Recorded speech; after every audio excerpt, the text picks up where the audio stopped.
Imagine, if you will, a garden just buzzing with life, where crops flourish without a drop of chemical pesticide and livestock graze amid flowers teeming with beneficial insects.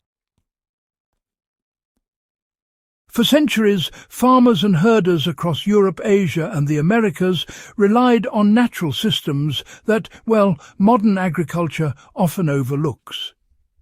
One such system is the Pollinator pasture, a carefully designed landscape of flowering plants that attracts bees, butterflies and predatory insects. These pastures did more than just produce nectar or, aesthetic beauty. They acted as living pest control, reducing crop damage, improving pollination, and creating resilient ecosystems.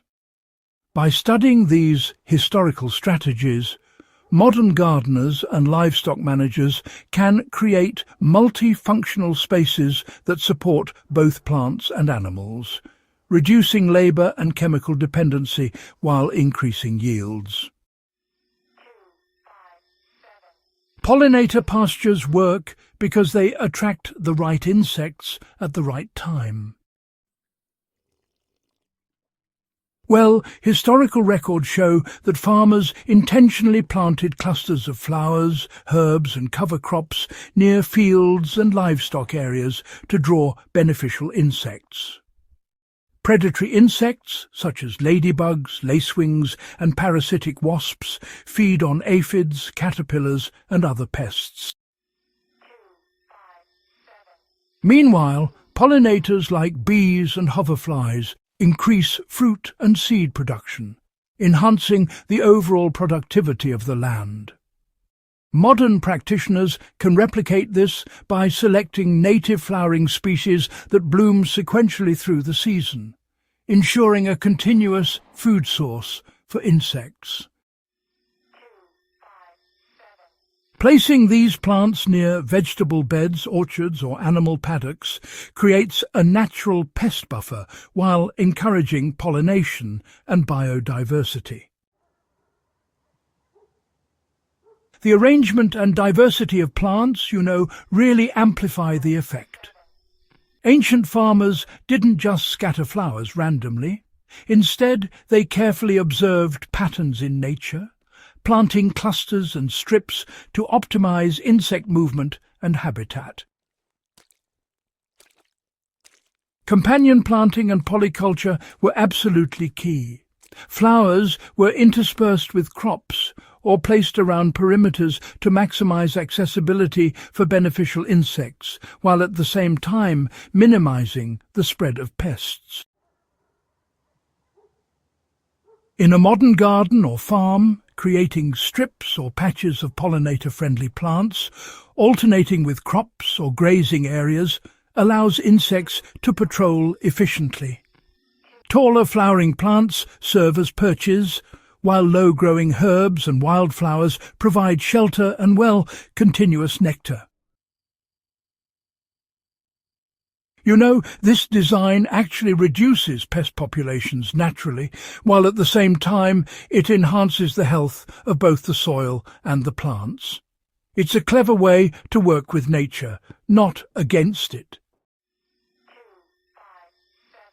The timing of flowering and mowing, that really determines the success of pollinator pastures.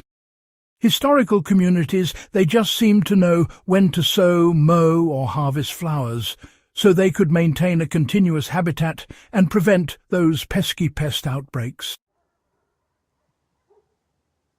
If all the flowers faded at once, beneficial insect populations could, just crash, leaving crops vulnerable.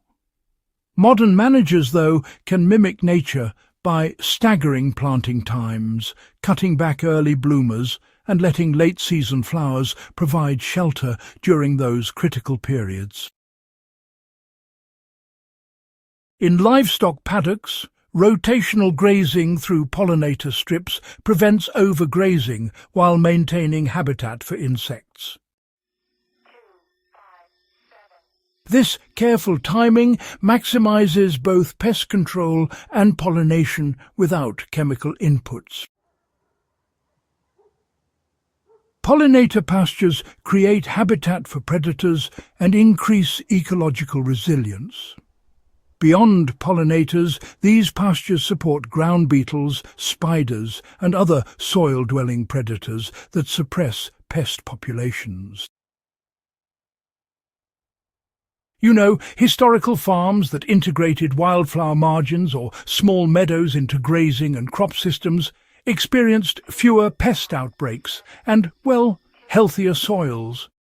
These days, the modern application involves leaving unmowed strips, planting flowering borders, and, every so often, adding flowering shrubs or perennials to provide shelter all year round.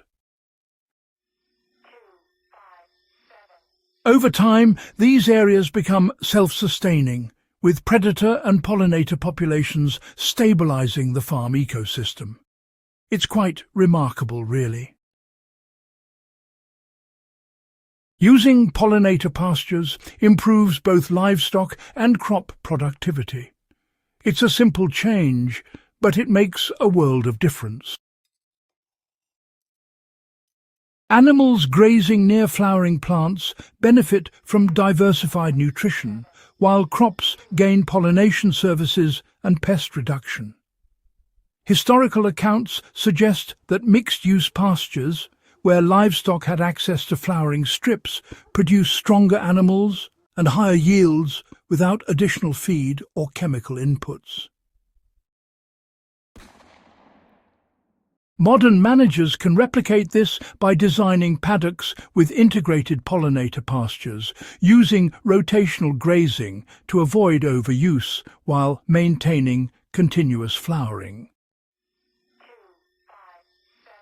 Even small-scale gardens benefit when flowering patches attract pollinators and suppress pests naturally, reducing the need for insecticides.